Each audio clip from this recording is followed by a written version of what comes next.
GERENetwork.com. The following is a presentation of the GERE Radio Network. I believe it's a big challenge for our building to keep things in perspective and to, if we're going to get addicted to anything, let's get addicted to the process. And with that, we welcome you to Trust the Podcast, powered by Better Live Than Dead and the GERE Radio Network. This is episode 53, week 9, Buffalo Bills. Episode 5-3, people. Versus Washington. Now, you didn't break for me, Ryan, damn it. You didn't break for me. I was going to say, I'm confused because normally Lewis does it, John doesn't, but they both do it. So we can do it again if you want. Episode number 53. Episode 5-3. Thanks for that. Shtick, boy. If you haven't guessed it by now, I am Ryan Wolfe at Wolfe BLTD. Joining me on the IndyCar Media Hotline, the man himself, John Cimino at I Am JC Money, joining us actually from the phone for the first time in a long time. But the busy man made time for the podcast, and he's here today to join us. Yes, busy indeed does not begin to describe what the hell's been happening both in the professional GERE Network life and the personal life. But I am happy to have a few minutes to hang here and trust the podcast. And folks, I'll tell you right now, I am so incredibly unprepared, so be ready for a little more shtick than normal, probably. I'm cool with that. We've got a lot of stuff, and we can run through it relatively quickly. I mean, we could probably do this in like 20 minutes, It's not too hard. But before we get started, you can hear us on BetterLiveThanDead.com, Apple Podcasts, Google Play Music, iHeartRadio, Pandora, Spotify, YouTube. Wherever you get a podcast, you can get this podcast and all other Better Live Than Dead and GERE Radio Network podcasts. Now, with that being said, John. Honorable mention, the brand new GereNetwork.com. You can hear it there, too. GereNetwork.com is a beautiful place to go. You can support the podcast, the radio network. You can use the Amazon link for your Christmas, Black Friday shopping as well. But, John, with that being said, time to jump into the podcast. Buffalo defeats Washington 24-9 and moves to 6-2 on the season. Now, the first of the three big things this week, it wasn't pretty.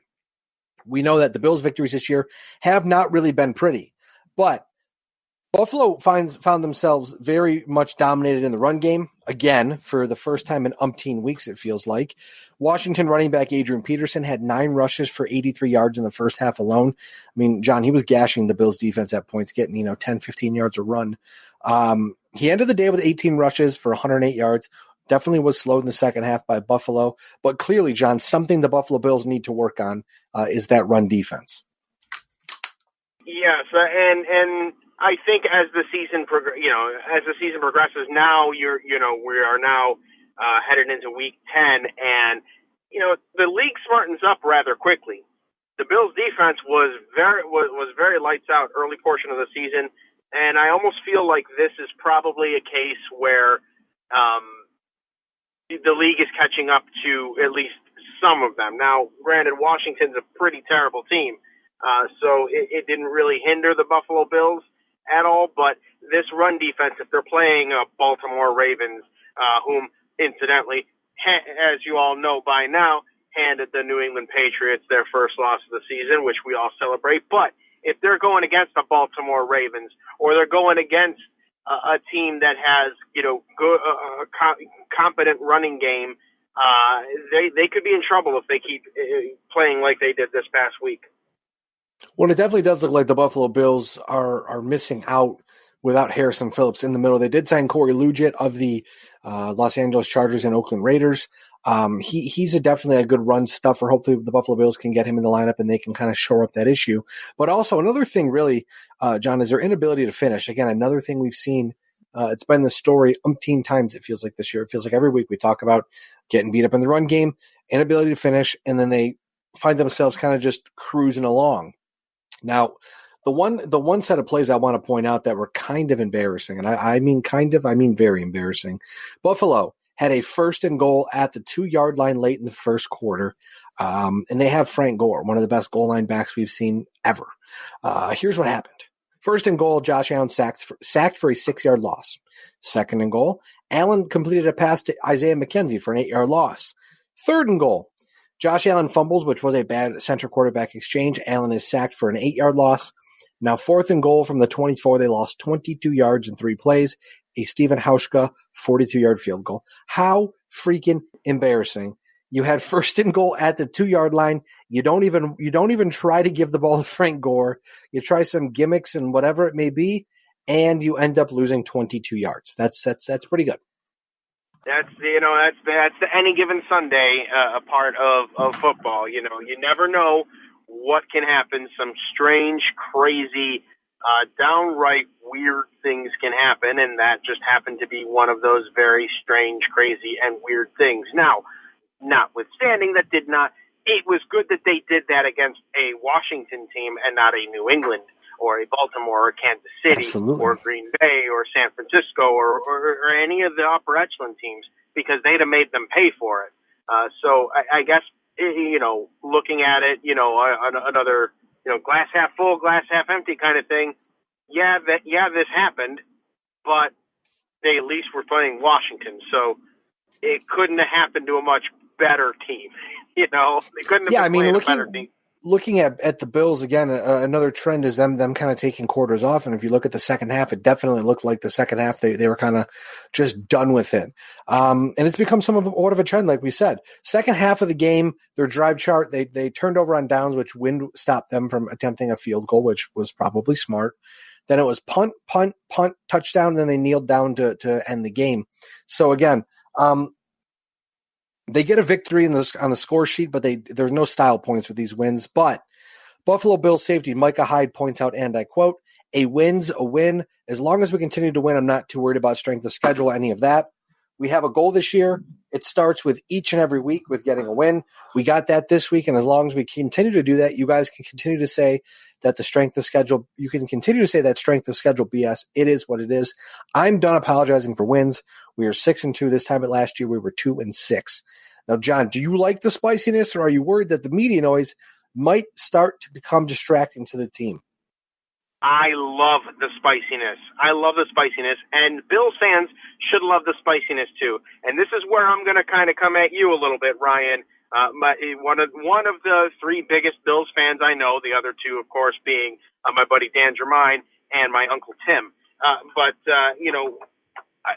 I always joke with you about being ever the optimist. The Bills could be, it could be the third play of the first quarter of the game, and Josh Allen can overthrow John Brown by 25 yards, and you're like, oh, that's it. It's just the way it is with Josh Allen, and you're just kind of like hanging it up before it even got. And Bills fans are saying more, I feel, than any other league's fan base. Oh, well, it's a strength of schedule. They got an easy schedule. Like, be freaking happy, Bills fans. This is great. You want an easy schedule. You know why? Aside from the fact that a win is a win, as Micah Hyde said, but you look at it like this: all 52 men on the roster are healthy, right? They're not having to play terribly hard against teams that are, quite frankly, lesser teams than them. So the fact that Micah Hyde said this, I applaud him for that, because I've been saying that all season when Bills fans like you, Ryan, have been quick to be like, oh God, that's it, Bills season's done. The game's over. Hey, I never said the Bills season was done. Well, no, you haven't, but others have. But you've definitely put an L in the columns, in their respective columns before the game has even gone to half, and then they turn around and they win the game somehow, and that's just the nucleus of this team. They're not a pretty team, but they are a fourth quarter team, and at this point, getting to the playoffs, however you get there, you get there. It doesn't matter if it's a strength of schedule. It doesn't. You're not seeded based on. Okay, it's not like the BCS, or college playoffs where, strength of schedule determines your seeding, whether or not you're one of the four playoff teams, or whether before the NCAA playoffs, whether you were playing for the BCS championship. Strength of schedule had a very, very big factor with that. Strength of schedule has no impact on that whatsoever. A win is a win, as he said. A playoff berth is a playoff berth. If, and they should, make the playoffs this year. But if they do make the playoffs this year, it will be well-deserved, and it will be, the second time in 20 years. Like, be happy with it, Bills fans. Like, stop thinking that the media, like the people that care less about the media blitz are the players themselves. They know what's up. They don't care. Now, with the Bills, I do try to remain as optimistic as possible. I've been through the ringer for, as you mentioned, John, the last 20-plus years. So I see this, and it's nice to see 6-2 in the win column or in the win-loss column because you don't see that very often. But then you see how they've been performing, and it's just I try to be a logical journalist and a logical podcaster and say, okay, so take away the Buffalo Bills team name. Yeah, they're 6-2. Their defense is good, but their offense is atrocious. And if they play anybody, they're going to get smoked. And I understand that it doesn't matter. A wins again. I understand that. But that's where I think I have to be better at drawing the line, because that's kind of where being a fan comes in, where I'm like, look, I'm loving this season so far, but I know it's probably going to end painfully, where it has to just be one of those things where you just enjoy it for what it is, and it is what it is, really. The only way it's going to end painfully at this point is if the Bills decide that they're the Miami Dolphins, or, well, I guess I can't really say that after last week, but if the Bills decide that they're the New York Jets and they decide to just go completely bonehead and drop the rest of the games, like, there's no, the only way that's the only way it will end painful for them is if they lose out on the playoffs because of the inept play calling that you feel may have happened during these games that as part of the easier schedule. Like, I just don't see a situation in an AFC that it's top heavy in terms of stars and teams, but it's the Bills are making the right moves. They're right there. They are the equivalent of what the Ravens were, I feel, in the early 2010s, where, they had Joe Flacco, and Flacco's not elite by any stretch of the imagination, nor was he ever, but he was good enough, and that defense was good enough, and they had a good group of people that kept them, in the middle of the road / below upper echelon teams that were always contending, and they ended up getting to a couple of AFC championship games and won a Super Bowl. So the Bills are one of those teams, and you got to take the good. You got to take the bad with the good. I get that, but yes, you do have to enjoy this season for what it is, because you never know. Next year they could be if I could talk here, a complete disaster.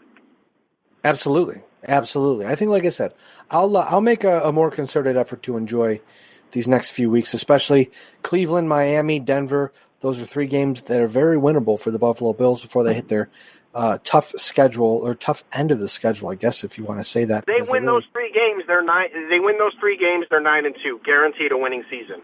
Yeah, absolutely.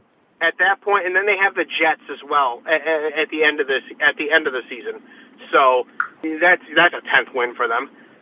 Yeah, you figure Cleveland, Miami, Denver are winnable. I mean, all games are winnable, let's be honest, but Cleveland, Miami, Denver for sure. Dallas, that really is a toss-up, because we've seen Dallas did lose to the Jets, but also Dallas is kind of. Dallas did struggle on Monday Night Football against the Giants until the second half of the game. Really, after the Black Cat showed up, is when they started to be better. You've got Baltimore, who looks unstoppable. Pittsburgh, who, any given week, they could win or they could lose. A late season game with New England, and then the Jets. So again, we're what? It's week 10. We're 6 weeks out of at the end of the season. It's wild. The next 3 games are very winnable. Of the next 3 teams that they're playing, I could see Cleveland being the one that could throw a monkey wrench in the win streak plans there. Which we'll talk about in a second, for sure. Which it could happen, but in the same, it would be one of those things like, would it be a trade-off? Because Pittsburgh's beatable. It's not a guaranteed loss playing against Pittsburgh. So I think the Bills are in a very good position regardless. They just, obviously need to work out the kinks before they get to the big boys, and perhaps during the playoffs. Look at Sal Capaccio from WGR made a good point, John. I'm sorry to cut you off, but I wanted to get this point in while you're still on the thought process here. Sal Capaccio pointed it out best. If the Bills beat Cleveland, people will continue to say, oh, they're beating easy teams, that's why their schedule is so good. If they lose to Cleveland, they'll say, oh, that's the Buffalo Bills team we know. Where it's not the case. They're a good football team. People need to myself included, as we've talked about the past couple weeks in the podcast, just got to take a step back, breathe, take it a week by week. The past is the past. The future is now. Enjoy it for what it's worth, because it may not happen again next year. I don't disagree with Sal's assessment there at all. And that's because, quite frankly, and it's not just the Bills fans, but NFL fans in general are very fickle. And the Bills get no respect either. Right. Like Rodney Dangerfield, they get no respect. Exactly. Now I want to talk about Devin Singletary, our second of the three big things this week. Looks like Devin Singletary, John, might be the starting running back for the Buffalo Bills, at least for the foreseeable future. After a frustrating outing against Philadelphia in week 9? In week 8. It was a frustrating outing for Devin Singletary, where he clearly was misused by the Buffalo offense. Things turned around last Sunday. Singletary, 20 rushes for 95 yards and 1 touchdown. He had 3 receptions for 45 yards as well. He played 66% of the offensive snaps. That's 41 of 62. So out of those 41 snaps, he touched the ball 23 times. Frank Gore, on the other hand, 34% of the snaps, which was 21 of 62%, or 21 of 62 offensive snaps. Clearly, it looks like the offense flows differently with Singletary on the field, even if he's not touching the ball, despite the fact, as we mentioned, on 23 of 41 snaps, he touched the ball. The offense just looks to be, Frank Gore, don't get me wrong, he's a great player. He's great for the Buffalo Bills, but this almost is like it adds another dimension to that offense. He's got those miles on his legs. Frank Gore is kind of the last of the, of a begotten generation of running backs, where he'll, you keep feeding him the ball, feeding him, he'll pound you. Devin Singletary's got a lot of finesse to his game, dual threat, and that's part of the reason why they were comfortable. The Buffalo Bills were comfortable parting with Shady McCoy, because Devin Singletary is a much younger, able to be groomed more, costs less, and has those young Shady McCoy tendencies to him that they like and need, and he's proven every single time he's been on the field, with the exception of Philadelphia, but that was more the fault of the coaching staff than it was Devin Singletary. He's a different beast to prepare for. You don't know if he's going to run the ball. You don't know if he's going to be a receiver. A dual threat back in this day and age, I don't want to necessarily say is a necessity, but it's a really, really good thing to have, because it opens up so many things. Look at Le'Veon Bell, for instance, not with the Jets, but look what Le'Veon Bell, when he was with the Steelers, his patience in hitting the hole, or his being a dual threat running back, opened up a lot for Ben Roethlisberger and Antonio Brown and Juju Smith-Schuster. Like everybody around him. They had to give respect, because they weren't sure what they were going to do with Bell. Singletary has those traits too. I think he's going to be really fun to watch blossom in the next year or two, especially. I absolutely agree. And if the Buffalo Bills can, it's one of those things where it feels like if they continue to sprinkle him in the offense. Granted, last week was kind of a dousing, but if they continue to use him properly in the offense, it could add that. It can continue to add that extra dimension, and maybe potentially open things up for Josh Allen, because it definitely seems like when Josh Allen feels the pressure, that's when he makes the most mistakes, understandably so. And it just seems like if they can continue to use Cole Beasley in the short pass game, and they can use Devin Singletary out of the backfield, it really may open up more things for Josh Allen, and that's really all you're looking for at this point. Absolutely. Now, moving on to the third of three big things, Gore Watch, our weekly Frank Gore update. He rolled into Week 9, ranked 4th all-time in NFL history with 15,170 rushing yards. Barry Sanders ranked 3rd all-time, 15,269 rushing yards. Gore was 99 yards behind Sanders heading into Week 9. In Week 9, Gore had 11 rushes for 15 yards. After Week 9, Gore now has 15,185 career rushing yards, only 85 yards behind Barry Sanders heading into Week 10 for that coveted 3rd all-time rushing yards, or third most all-time rushing yards in NFL history. Also, with his 11 rushes on Sunday, Frank Gore with 3,488 rushes passes Jerome Bettis, who has 3,470 attempts. For the fourth most rushing attempts all-time in NFL history, Gore is 39 attempts behind Curtis Martin, who has 3,518 career rushing attempts for third most all-time in NFL history. Frank Gore continuing to set marks every single week, and it's impressive to watch. Frank Gore, man's game. To take a page out of Jim Rome's book, man's game. Frank Gore, 85 yards. He can do it this week. He can do it this week against Cleveland. I would love to see it. I would love to see it too, just because at this point, I get nervous every single week that it doesn't happen, that it won't happen. But I mean, there's still a lot of games left to go in the season for Frank Gore to get 85 yards. It's not going to be like the Shady Watch last year. Don't worry, he'll get there, buddy. He'll get there. where we just gave up on it. Yeah, I think we gave up on that in like week 12. We realized it wasn't happening. We're like, anyways, on to something different here. Oh my goodness. Anyways, looking forward, our look ahead brought to you by 26 Shirts. Check them out, 26shirts.com, facebook.com/26shirts, at 26shirts on Twitter and Instagram. Now, John, the playoff outlook after 9 weeks. The Buffalo Bills currently sit with the 5th seed in the AFC. According to 538, heading into week 10, I apologize. The Buffalo Bills currently hold I'm getting giddy. I'm getting giddy right here. I'm getting giddy. I see this stat. Ryan, go ahead. The Buffalo Bills currently hold a 69% chance of making the playoffs. Nice. That's real nice. Now, right now, it updated a little just because of last night's Thursday Night Football game between the Raiders and the Chargers. But currently, Buffalo is in the 5th position. So the AFC is as follows: New England, Baltimore, Houston, Kansas City, Buffalo, and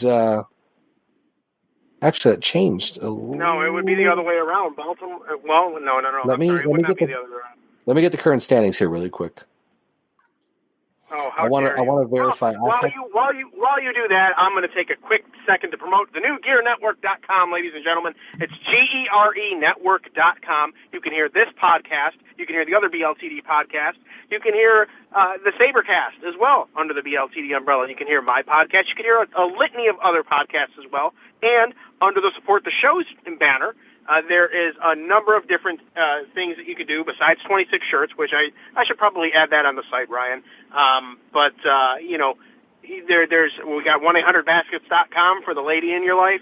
If you anniversary, birthday coming up, hell, you want to impress her on your first Christmas or whatever? I mean, you should get her more than a gift basket, but if you want to get a gift basket on top of that, 1-800-baskets.com, we have it there. For the wrestling fan, WWE Shop, we have an affiliation partnership with them. And, of course, Amazon, GearNetwork.com/Amazon, or I can say this, I can't put it to text, but shopgere.com is a quick link that takes you to Amazon, your account, and it has our stuff embedded in there, and you can shop Amazon. It supports this network. It supports this podcast. It supports everything underneath the BLTD and Gear Network umbrella.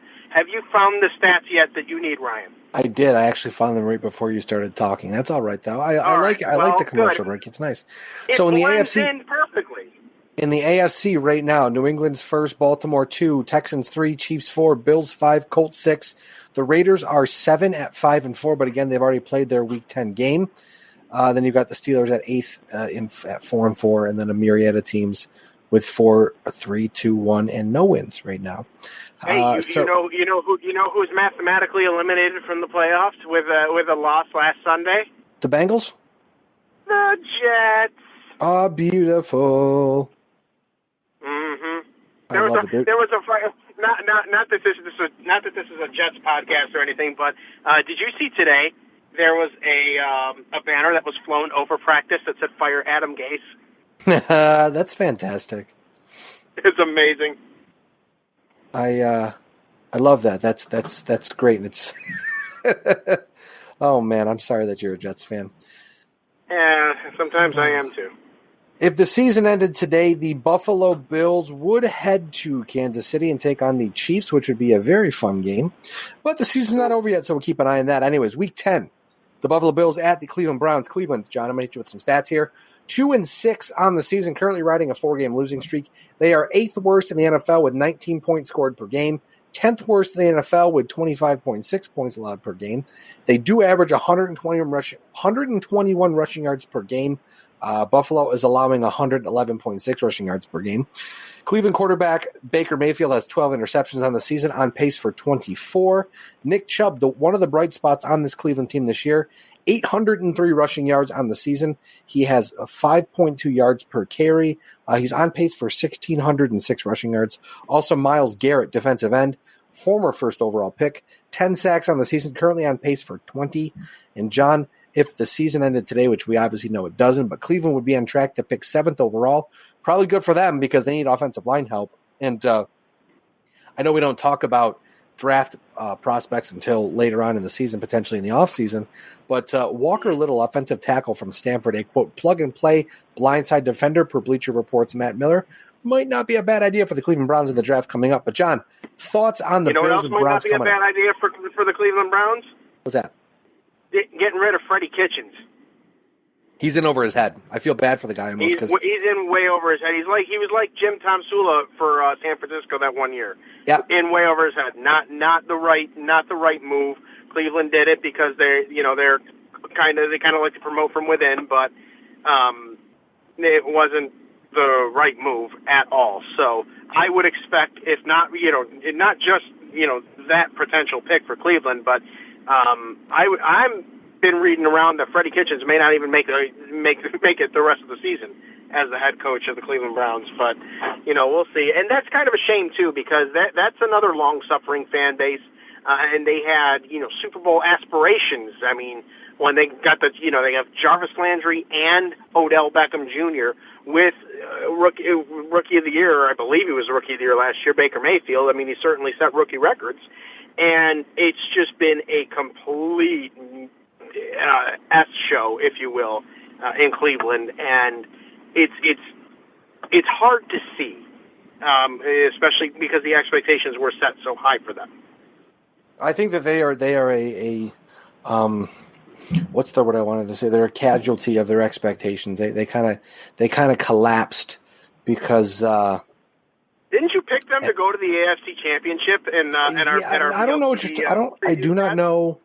I do not know what it is that you're talking about, but they were. I might have to look back into this. They were. Pretty sure you picked them, and I'm pretty sure I told you, dude, it's the Cleveland Browns. You can't pick them to do that. What's the matter with you? Yeah, it wasn't a smart. I don't care who they could have. They could have God and Allah on the same team. It doesn't matter. It's the Cleveland Browns. Either way, what they do, they lose. Changing the subject here. Either way, I will be at the Bills game on Sunday with a pizza wife, with my wonderful wife, and I think we're going to be out in Cleveland tomorrow on Saturday night at the Bills backers get together. I'm pretty sure it's at like Great Lakes Brewing or something like that. So if you see me out there, say hello.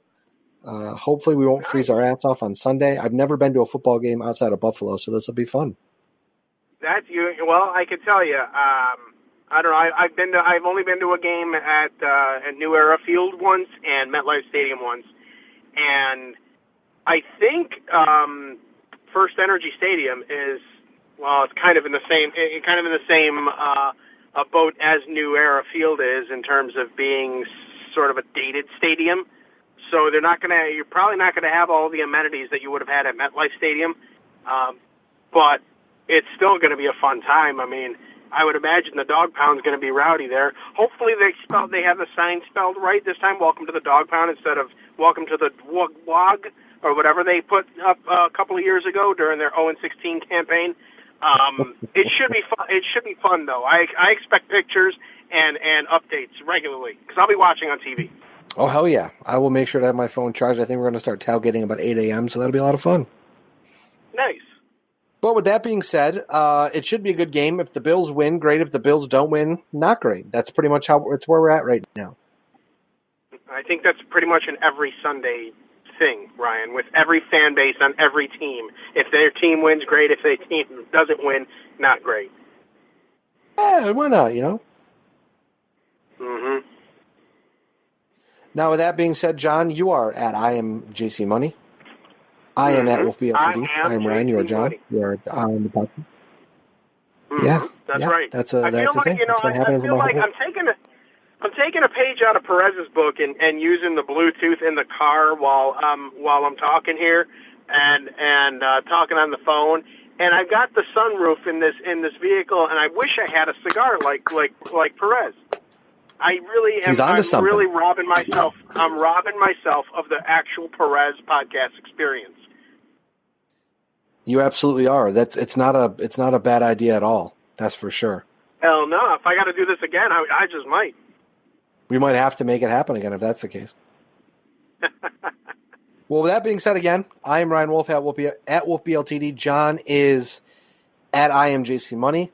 We are Trust the Podcast. You're not. We will catch you next week, same time, earlier in the week, same place, and we will catch you sometime very soon. And as always, John, go Bills. Shut up, Ryan. The preceding presentation has been brought to you by the GERE Network.